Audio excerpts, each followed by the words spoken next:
Welcome to our channel. Today we how to verify filter UX with Elasticsearch and React step by step clearly. Begin by setting up your React application with Create React App. Open your terminal and run npx create react app myfilter app.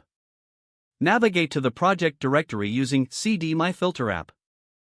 Next, install Elasticsearch client for JavaScript by running npm install at elastic/elasticsearch. Create a new file named elasticClient.js in the src folder. In elasticClient.js, import the Elasticsearch client. Instantiate the client with your Elasticsearch endpoint. Export the client to be used in other components. Create a new component called filterComponent.js. In filterComponent.js, import React and the Elasticsearch client you created. Set up the component's state to manage filter values. Create a function to fetch data from Elasticsearch based on the filter criteria. In this function, build the Elasticsearch query using the current filter values. Use the Elasticsearch client to execute the query. Handle the response and update the state with the filtered results. Return a form in the render method to capture user input for filters. Make sure to include input fields for each filter.